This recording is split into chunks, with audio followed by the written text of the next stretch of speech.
have Coach make an opening statement, and we'll go ahead and get questions. All right, good morning. Finally game week.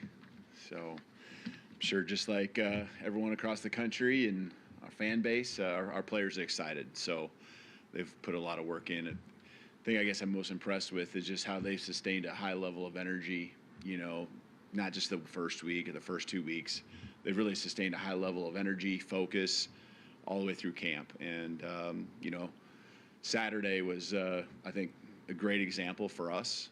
Had a great practice, just a lot of, just get to work. The same thing I would expect tomorrow.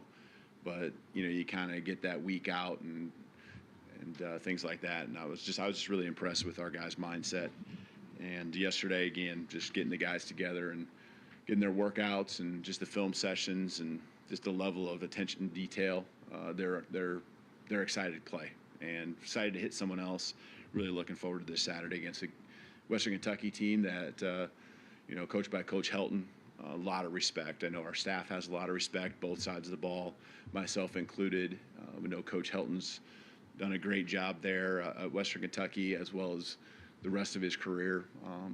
Going to be, a great football game. Got a coach with a offensive mindset. I think defensively we got to make sure we're aware of what they're going to do to attack us. And there's a lot of questions, I think, in both sides of the ball, all phases, especially the first game. Depth charts and things like that. You just pretty much looking at a roster and trying to place all the transfers and all the guys that are returning, especially on their team, trying to place those into spots that you might expect and figure out the numbers the best you can. So looking forward to another great week here going into the game, and excited about it where we're at. So questions? Start with left side, Chase. Coach, at your introductory press conference in January, you mentioned you were asked about the offensive system from Washington, and you mentioned that to some extent you also need to play to your personnel. So going into week one, to what extent have you had to adjust what you did at Washington to suit the personnel you inherited? Yeah, I think every year. It isn't even just about one school to another. I think it's the roster you have. And each year that gets tweaked a little bit. You might be running back, with a little more depth, or tight ends, is your one of your key areas. I think we're very balanced across all of the skill positions. And then, of course, you look at your quarterback, you look at the strength, what you can do offensive line-wise. So it's never exactly from one year to the next, even if there's a lot of continuity, because you're going to lose someone. So there's certainly some adjustments that Coach Sheridan, our staff, has done in really working with the personnel. So that will continue to evolve as the season goes along. You have guys that continue to improve, especially younger guys or guys that are kind of taking those next steps. They'll make those big steps, and you'll really incorporate them, and it might be a package at some point that they're incorporated in, and then all of a sudden it's something where they're a regular player and maybe even a starter. Go back row right, Jamie, then we'll go to Ryan right after that. Hey, Coach, what do you get first game jitters about? Well, I talked to the team, and I think what it really comes down to, and are you asking specifically for me? I don't know if you get like jitters, but I think it's good to have butterflies, right? It's good to have like an excitement, just excited for the week. And, we talk to our guys about, whether it's nervousness or anxiety, butterflies, that's not a bad thing, because it means it's really important. It means that they've put a lot into it and they want to perform well.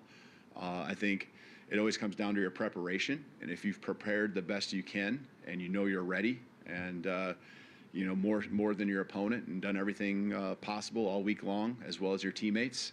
And, when you're prepared well, you're going to be confident. And that's the whole key. That's the whole key. And it just doesn't start this week. It's something that's been ongoing since the day the staff got here, since the first day of workouts in the winter. There's just a mindset that's been and happening. And we talk about creating an attitude, not installing special plays that help your attitude. You create an attitude all year long. And so, if you're anxious and things like that, it means you're a little bit unsure. And so I really, I'm excited about the way we've prepared. And so, it's going to be important to these guys. For me, I think it's just a matter of making sure, again, I'm prepared with all the things, whether it's the schedule leading up to kickoff, whether it's just making sure, all the staff is aligned with our communication and how we want that to flow, that our guys understand, all the little details, especially a first game. We've gone through that over the last couple of weeks with little mock games and mock Saturdays, and talked about the hotel on Friday and Saturday, what that's all going to look like. We kind of wrapped that up on Saturday with some final things in the stadium, just on even which sideline and where the benches are and who's sitting where. And we've talked about the tablets and all that kind of stuff, and the coach-to-player communication. There's a lot of new things even this year that are specific to college football, but obviously there's even more when it comes to a new staff and just everyone being on the same page. Stay in that area, Ryan. Coach, piggybacking off of that, a two-parter, just to be a part of a Saturday in Tuscaloosa. You were at the spring, but it's obviously a lot different. How excited are you and your family to be a part of that? And I asked Nick as well, do you have any traditions that you do before a game, something you eat, something the fans will learn more about you? There is not a lot. Pretty boring, probably that way. Not a lot of things that I feel I have to. I mean, it's all about the schedule, and the schedule, I guess, would probably be the thing I feel the most strong about, that you're eating within a certain time frame before the game, and what that morning walkthrough looks like, and kind of roughly when that is.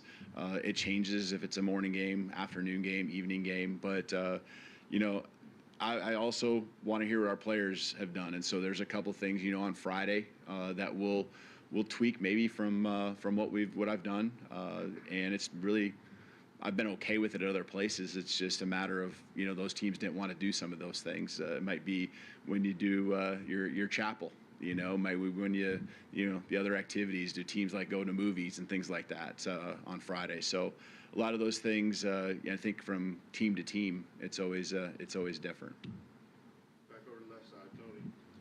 Nick Sherman said you were the one to ask for an injury update. Do you have specific updates maybe on Jaden Roberts, Jam Miller, and Jeremiah Alexander? Yep. Jaden and Jam, I would expect to practice and be ready to go. And then who's the third one? Jeremiah.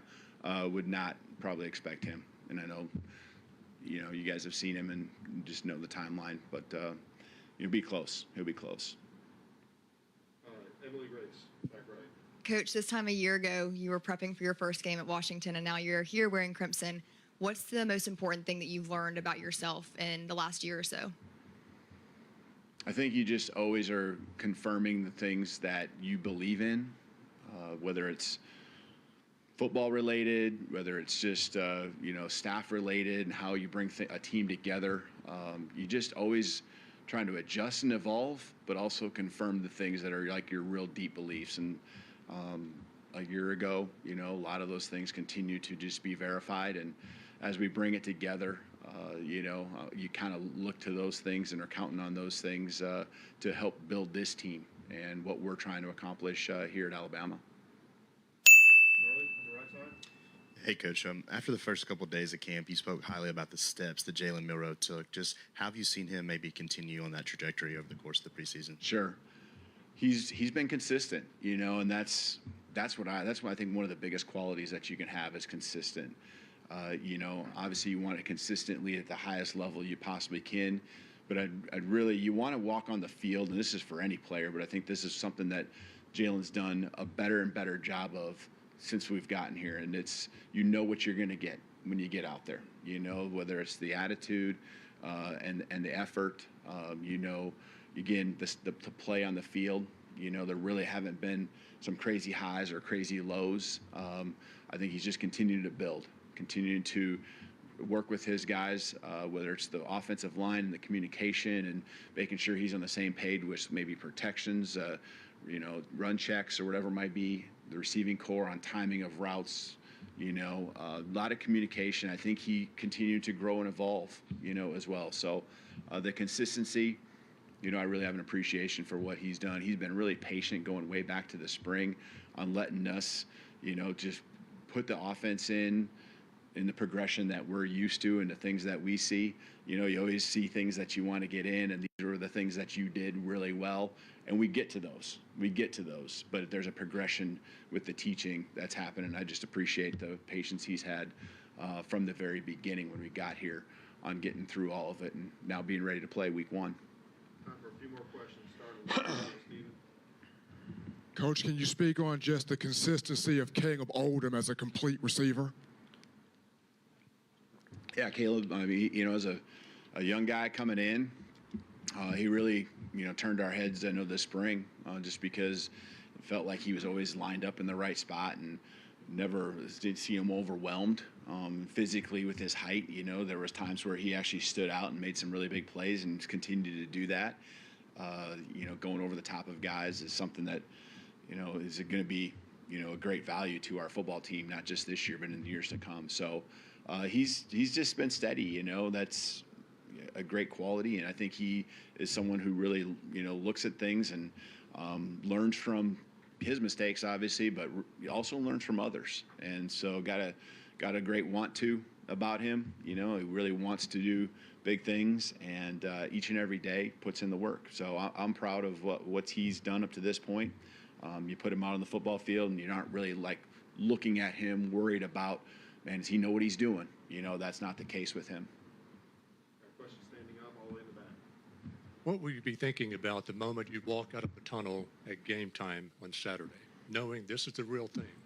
Yeah, I think when it gets to this now, you're in, you know, game mode. And as much as this is a different setting for me, this is another football game, and every game is really big and important. And so you're in game mode, making sure, again, all the kind of the things we had talked about earlier, the communication's all in order, and the teams, you know, what's the coin toss and how are we operating there? Just all those little steps that you take. I can't say it's going to be that much different. I think the spring game for me probably is one of those moments where you have some perspective on, you know, how far we come and as a team and where we're at. But this is about, you know, playing our game and doing what we need to do and making sure we're at the highest level possible. Go to Nick on the front right, then we'll wrap up with Katie. Go ahead, Nick. You mentioned the helmet communications. What are you telling your coaches, and what's your approach in terms of not overwhelming with information, but presenting enough information? I thought they've done a really good job the last couple weeks. Really, the scrimmages, we really tried to lock in on, you know, the times where, you know, just what's this going to feel like? And there's 2 major scrimmages, but we scrimmage and move the ball a lot against each other, offense and defensively, all through fall camp. And so the just trying to really hone in on that one thing that might be something you say or nothing at all, you know, and trying to learn also when you talk to especially your quarterback, you know, what's he remembering? You know, is it worth saying it at all? I think a lot of times it's probably just going to be worth coming on the sideline. But there are some, I think, key things where you can get something to him right after a play, you know, about the situation, you know, that you might be going into. Or, you know, something that maybe just happened that, you know, as maybe there's a delay in the game with officials and things like that, to where you might be able to get a few comments and thoughts in. So I think our staff, especially obviously we're talking about Nick Sheridan, Kane Womack, I think they've done a great job really trying to really refine how they want that communication to happen and working closely with those players who wear the communication, the devices in their helmets, really, you know, what do you like? What don't you like? So game happens fast. I want to make sure that these guys are able to play fast. The preparation, again, throughout the week, the preparation we've had all fall camp, that's what these guys got to really rely on for most of what they're gonna get. And in between series, hey, we'll talk all we want. The tablets, all that kind of stuff comes into play, and really be ready to go out for the next series. All right, Katie. Nick Saban said on ESPN this weekend that when he watched the second scrimmage that it looked like the team still had the same culture from when he was here. Just kind of how do you think you were able to accomplish that, and how much of that was the returning players kind of trying to, and you said when you got here the standard is Alabama, how were the returning players kind of helpful in keeping that same standard? Yeah, well, I think Coach certainly pushed that standard each and every day, and fortunately we have a lot of guys who understand what that's supposed to look like. And you know, it's great that we have those leaders, our players. We have some staff, you know, with a few coaches that were here with Coach, and they, you know, they've continued to just be front and center in leading the rest of the guys that are new to the program or new players that have come in, and it's something I know we care for a lot with the culture of our program. You know, it's an important deal to me, and there's a style of play that wins football games, and that's really what we're focused on. But there's a lot of details and a lot of things off the field that are really important to, you know, playing at the highest level and be in this program that's been at that level for so many years, so many decades. So, but yeah, I appreciate those comments from Coach and that perspective. All right, thank you, Coach. All right, thank you. Roll Tide.